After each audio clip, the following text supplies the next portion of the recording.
نحمده ونصلي على رسوله الكريم أما بعد فأعوذ بالله من الشيطان الرجيم بسم الله الرحمن الرحيم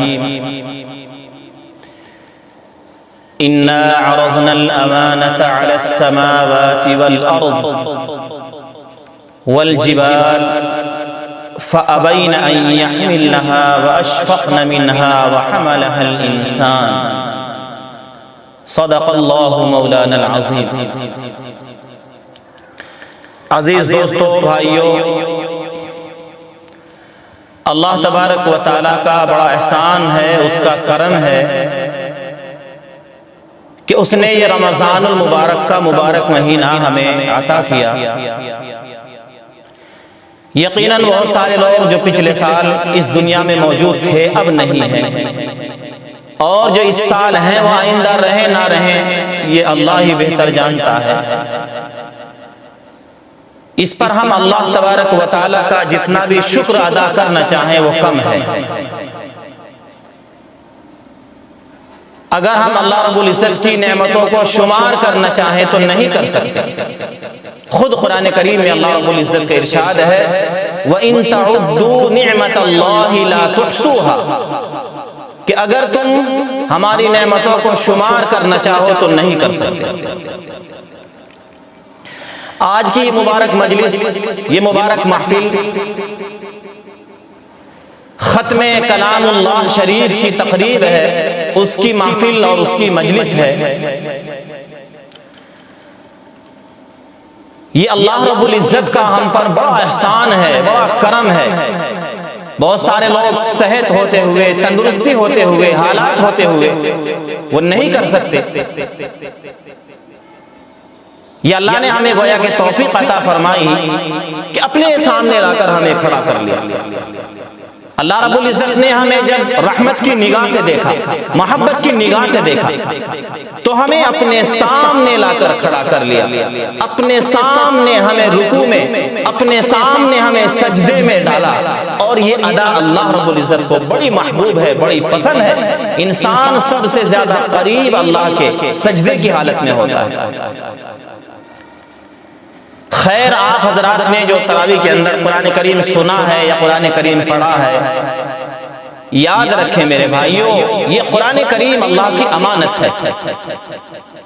اللہ رب العزت نے قرآن کریم میں ارشاد فرمایا اِنَّا عَرَضْنَا الْأَمَانَةَ عَلَى السَّمَاوَاتِ وَالْأَرْضِ وَالْجِبَالِ، کہ ہم نے اس امانت کو، ہم نے اس قرآن کریم کو آسمانوں اور زمینوں پر، آسمانوں پر زمینوں پر پیش کیا، پہاڑوں پر پیش کیا۔ فَأَبَيْنَ أَن يَحْمِلْنَهَا، وہ اس کو برداشت کرنے سے، اس کو اٹھانے سے انکار کرنے لگے۔ وَحَمَلَهَا الْإِنسَانُ، اور اللہ تبارک و تعالیٰ نے انسان کے اندر وہ جوہر، وہ خوبیاں پیدا فرمائی ہیں کہ انسان نے اللہ رب العزت کے اس کلام کو، اس کتاب کو اٹھایا، اپنے سینوں کے اندر محفوظ کیا۔ میرے بھائیوں، کیسے خوش نصیب ہیں وہ لوگ جنہیں اللہ نے قرآن کریم کی عظیم دولت عطا فرمائی ہے، قرآن کریم کا حافظ بنایا ہے۔ اور یاد رکھیں میرے بھائیوں، یہ تو اللہ کے امین ہیں، اللہ کے امانت دار ہیں۔ دنیا میں آدمی امانت اگر کسی کو دیتا ہے تو اس کا جو خاص ہوتا ہے، اس کا جو قریبی ہوتا ہے، اس کا جو معتبر ہوتا ہے، اس کو اپنی امانت دیتا ہے۔ آپ دنیا میں دیکھیں، دنیا کا دستور دیکھیں، جو عام آدمی ہوتا ہے، غیر معتبر ہوتا ہے، اس کو آدمی اپنی امانت نہیں دیتا، اپنی امانت اس کو نہیں سونپتا۔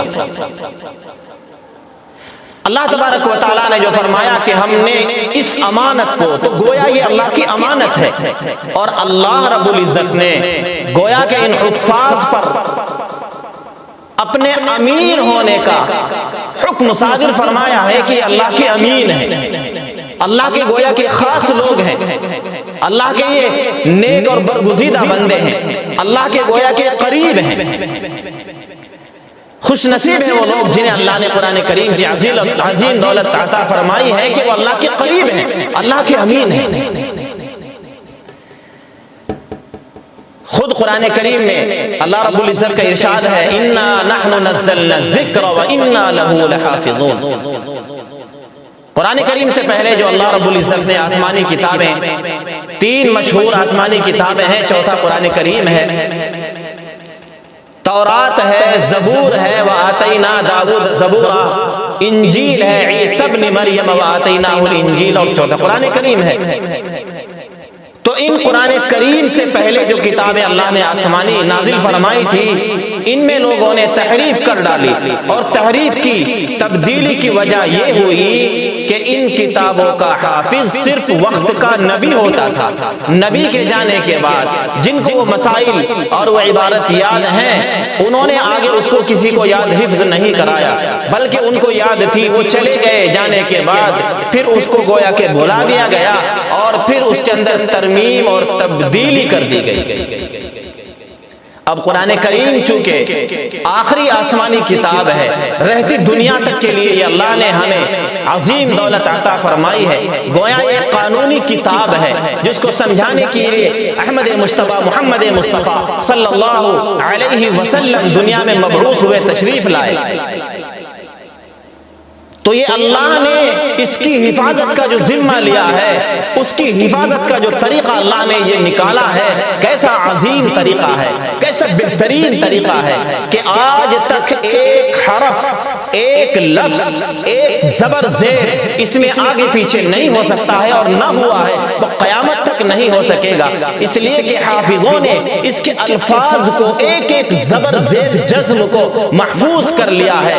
اگر کوئی ایک لفظ بھی غلط پڑھ دے تو دوسرا ایک دم اس کو بتانے کے لیے تیار ہوتا ہے، اور غلط آدمی سننا گوارا نہیں کر سکتا۔ حافظ کے سامنے اگر ایک جزم یا ایک زبر زیر کی غلطی بھی پڑھی جاتی ہے، محسوس ہوتی ہے، فوراً بتاتا ہے۔ اب اللہ رب العزت نے ان حافظوں کو گویا کہ اس کی حفاظت کا ذمہ دیا ہے، انا نحن نزلنا الذکر وانا له لحافظون، کہ ہم نے ہی اس قرآن کریم کو، اس ذکر کو نازل کیا ہے، اور ہم اس کی حفاظت کرنے والے ہیں۔ قیامت تک اس کی انشاءاللہ دلوں سے دلوں تک یہ منتقل ہوتا چلا آ رہا ہے، اور یہ قیامت تک انشاءاللہ سلسلہ جاری رہے گا۔ اس لیے رہے گا کہ اللہ رب العزت نے اس کی حفاظت کا ذمہ خود لیا ہے، اور اللہ رب العزت اس کی حفاظت اس طریقے سے کرا رہے ہیں۔ علماء کرام نے، مفسرین نے اس کے تراجم، اس کے مطلب، اس کے مقاصد کو محفوظ کیا ہے، اور بڑے بڑی محنتیں، بڑے بڑے کام اس پر ہو رہے ہیں۔ اب تو الحمدللہ ایسے حالات بن گئے ہیں، اللہ نے ایسا دماغ دیا ہے کہ چھوٹے چھوٹے معصوم بچے ایک جگہ پر بیٹھ کر مکمل قرآن شریف شروع سے لے کر آخر تک، سورہ فاتحہ، الف لام میم سے لے کر والناس تک پورا کا پورا قرآن ایک جگہ بیٹھ کر 8 ساڑھے 8 گھنٹوں میں یا 9-10 گھنٹوں میں کم و بیش پورا کر دیتے ہیں۔ یہ اللہ نے 30 سپاروں کو دلوں کے اندر ایسے اتارا ہے، دماغ کے اندر ایسا جمایا ہے کہ اس کو کوئی بھی دماغ سے نہیں نکال سکتا۔ قرآن کہتا ہے وَإِن كُنتُمْ فِي رَيْبٍ مِّمَّا نَزَّلْنَا عَلَىٰ عَبْدِنَا فَأْتُوا بِسُورَةٍ مِّن مِّثْلِهِ وَادْعُوا شُهَدَاءَكُم مِّن دُونِ اللَّهِ إِن كُنتُمْ صَادِقِينَ۔ میرے بھائیو، اللہ کے نبی علیہ السلام نے جب اس قرآن کریم کو پیش کیا، قرآن کریم کو پڑھا، بہت سارے لوگ چونکہ اہل لسان تھے، عربی ان کی زبان تھی، بہت سارے لوگوں نے آپ کو نعوذ باللہ ساحر کہا، بہت سارے لوگوں نے آپ کو شاعر کہا۔ اللہ رب العزت نے تردید فرمائی وَمَا هُوَ بِقَوْلِ شَاعِرٍ وَمَا هُوَ بِقَوْلِ کاہن، ارے نہ تو یہ شاعر ہے اور نہ یہ کاہن ہے، نعوذ باللہ، یہ تو ہمارا نبی ہے۔ تو اللہ رب العزت نے فرما دیا اگر تم اس کے بارے میں جو ہم نے اپنے بندے پر اتارا ہے شک میں ہو، فَاتُوا بِسُورَةٍ مِّن مِّثْلِهِ، جاؤ تم اس کے مثل کوئی ایک چھوٹی سی صورت لے آؤ، اور فرمایا وَادْعُوا شُهَدَاءَكُم مِّن دُونِ اللَّهِ إِن كُنتُمْ صَادِقِينَ، بلا لو اپنے مددگاروں کو بھی اللہ کے علاوہ، یعنی اللہ کا کلام ہے، اللہ کے علاوہ اگر کوئی بھی دنیا وما فیہا، دنیا کے سارے انسان اگر مل جائیں اور مل کر اس کے مثل ایک چھوٹی سی صورت، کیا ایک آیت بھی بنانا چاہے تو نہیں بنا سکتا۔ اس لیے فرمایا الف لام میم ذالک الکتاب لا ریب فیہ، یہ ایسی کتاب ہے جس میں کوئی شک نہیں ہے، ھدی للمتقین، یہ ہدایت ہے، سراپا ہدایت ہے متقین کے لیے، اور ان لوگوں کے لیے الذین یؤمنون بالغیب ویقیمون الصلاۃ، جو غیب پر ایمان لاتے ہیں اور نمازوں کو ادا کرتے ہیں، زکاتوں کو ادا کرتے ہیں۔ یعنی اللہ نے جو بھی نازل کیا ہے ظاہراً باطناً، جو ان کے سامنے اللہ کے نبی علیہ السلام نے گویا پیش پر فوراً بلا چو چرا، بغیر پسو پیش، بغیر کجی کے اس کو فوراً مان لیتے ہیں۔ ان ھذا القرآن یہدی للتی ہی اقوم، یہ تو قرآن سراپا ہدایت ہے اور اس راستے کی رہنمائی کرتا ہے جو بالکل سیدھا راستہ، جس میں کوئی کجی نہیں ہے، کوئی ٹیڑھا پن نہیں ہے، اور یہ بشارت ہے مومنین کے لیے۔ کس نے خوش نصیب ہیں وہ لوگ جنہوں نے اپنے سینوں کے اندر اس قرآن کریم کو محفوظ کیا ہے، اور آج تراویح میں کھڑے ہو کر پیچھے کتنے لوگ ان کے کھڑے رہتے ہیں، فر فر فر فر اس قرآن کریم کی تلاوت کرتے ہیں، اس کو سناتے ہیں۔ دنیا کی جتنی بھی کتابیں ہیں ان کے پڑھنے پر اجر نہیں، بلکہ اس پر عمل کرنے پر اصل اجر و ثواب کا وعدہ ہے۔ قرآن کریم ایسی کتاب ہے، اس کو چھونا بھی ثواب ہے، اس کو اپنے سینے سے لگانا بھی ثواب ہے، اس کو محبت کی نگاہ سے دیکھنا بھی ثواب ہے، اور بغیر نماز کے ایک حرف کے پڑھنے پر 10 نیکی ملتی ہے۔ ایک آدمی اگر حافظ قرآن ایک سپارہ پڑھتا ہے، کتنے لفظ اس کے اندر آتے ہیں، کتنی ساری نیکیاں اللہ نے گویا اس کو عطا فرما دی ہیں، ہم سوچ بھی نہیں سکتے۔ جب ایک حرف کے پڑھنے پر 10 نیکیاں ہیں، الف لام میم 3 لفظ ہیں، 3 لفظ کے پڑھنے پر 30 نیکیاں مل جاتی ہیں۔ حضرت علی رضی اللہ تعالیٰ عنہ کا فرمان ہے کہ جب میں یہ چاہوں اپنے اللہ سے بات کروں، میں قرآن کریم کی تلاوت شروع کرتا ہوں، اور جب میں یہ چاہوں کہ اپنے اللہ سے ملاقات کروں تو میں نماز کے اندر مشغول ہوتا ہوں۔ الصلاۃ معراج المومنین، نماز مومنین کی معراج ہے اور اللہ سے ملاقات کا ایک ذریعہ ہے، اور قرآن کریم اللہ سے بات کرنا ہے۔ میرے بھائیو، ہم اللہ سے باتیں کیا کریں، راز و نیاز کی باتیں کیا کریں، تنہائی میں بیٹھ کر، اپنے گھر میں بیٹھ کر، جہاں جیسا بھی موقع ہے اس قرآن کریم کی تلاوت کا معمول بنائیں۔ جو حافظ نہیں ہیں ان کو جو صورتیں عام طور پر اما پارے کی صورتیں ہیں جو ان کو یاد ہوتی ہیں، ان کی تلاوت کریں اور پڑھنے کی کوشش کریں۔ یاد رکھیں کہ اگر آدمی اٹک اٹک کر پڑھتا ہے اس کو اللہ کی طرف سے 2 گنا اجر ملتا ہے۔ اب پڑھنے میں اس کو جو پریشانی ہوتی ہے اس کی وجہ سے اللہ رب العزت اس کو عطا فرماتے ہیں۔ اور قرآن کہتا ہے وَرَتِّلِ الْقُرْآنَ تَرْتِيلًا، قرآن کو صاف صاف ٹھہر ٹھہر کر پڑھا جائے، ایک ایک لفظ، ایک ایک حرف غنہ اخفا کی ادائیگی کے ساتھ اگر پڑھا جائے گا تو میرے بھائیوں پڑھنے کا مزہ ہی الگ ہے، اللہ سے بات کرنے کا مزہ ہی الگ ہے۔ ہمیں اللہ سے بات کرنے کا یہ موقع اللہ نے عطا فرمایا ہے۔ دونوں جانب سے اشارے ہو گئے، دونوں جانب سے اشارے ہو گئے، ہم تمہارے تم ہمارے ہو گئے۔ راز و نیاز کی باتیں اللہ سے، جیسے اللہ کے نبی علیہ السلام فرمایا کرتے تھے، ہم بھی اللہ سے کر سکتے ہیں۔ اللہ نے ہر خاص و عام کو یہ موقع دیا ہے۔ دنیا کا کوئی بھی افسر اس سے ملنا چاہتے ہیں تو اپوائنٹمنٹ لینا پڑتا ہے، ٹائم لینا پڑتا ہے، اور پھر وقت پر جانا ہوتا ہے، تیاری کے ساتھ آدمی جاتا ہے۔ پھر غریب آدمی کمزور، اس کی رسائی عام طور پر افسروں تک نہیں ہوتی، مالدار حیثیت والے لوگ افسروں سے ملاقات کر لیتے ہیں۔ احکم الحاکمین ہے، خالق کائنات ہے، ذرے ذرے کا مالک، بڑی سے بڑی چیز کا خالق، ہر چیز کو پیدا کرنے والا، اور جان بھی اس کی، مال بھی اس کا۔ حق تو یہ ہے کہ حق ادا نہ ہو سکا۔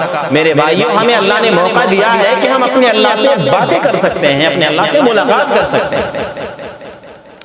خیر، آپ بڑے خوش نصیب ہیں کہ اللہ نے آپ کو یہ موقع دیا ہے کہ تراویح کے اندر آپ نے قرآن کریم کو سنا ہے اور یہ پڑھا ہے۔ یاد رہے کہ پورے رمضان کی تراویح پڑھنا یہ الگ سنت ہے، اور تراویح کے اندر قرآن کریم کا سن لینا یہ الگ سنت ہے۔ ایسا نہ ہو کہ تراویح آپ نے سن لی، عام طور پر 7 دن 11 دن یا 15 دن کا سن لیتے ہیں، پھر وہ ان کی نمازیں بھی فوت ہوتی ہیں۔ میرے بھائیوں، یہ ہماری فطرت اور ہماری خصلت، ہماری عادت اچھی نہیں ہے۔ ایک سنت پر ابھی آپ کا عمل ہوا ہے کہ تراویح کے اندر مکمل قرآن شریف ہو گیا ہے الحمدللہ، اب دوسری سنت پر یعنی پورے مہینے کی تراویح پڑھنا یہ ہماری ذمہ داری ہے۔ جن لوگوں نے قرآن کریم سن لیا ہے پورے مہینے جہاں بھی آپ رہیں، جہاں بھی آپ جائیں، عام طور پر کم دنوں کا ان لوگوں کے واسطے ہوتا ہے جو بھائی سفر میں جانے والے ہوتے ہیں، انہیں کیا پتہ کہاں ان کا موقع ملے کہاں نہ ملے، تو اس لیے وہ کم سے کم قرآن کریم کو مکمل تراویح کے اندر سن لیں اور جہاں بھی ان کا موقع ملے وہاں تراویح پڑھتے رہیں۔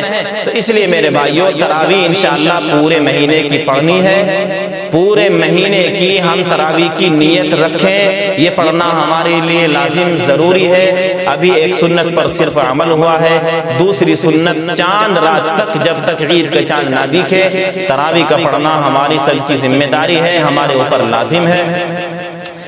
ایسے موقع پر دعائیں بھی قبول ہوتی ہیں۔ اب صدق دل سے اپنے لیے، امت کے لیے، ملک کے لیے، پوری دنیا کے حالات کے لیے اللہ تعالیٰ ساری دنیا کے حالات کو سازگار فرمائے۔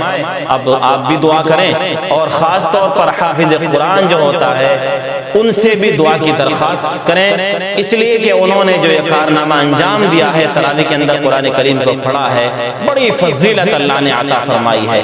اللہ تعالیٰ ہم تمام کی اصلاح فرمائے، ہم تمام کو عمل کی توفیق عطا فرمائے۔ وآخر دعوانا الحمدللہ۔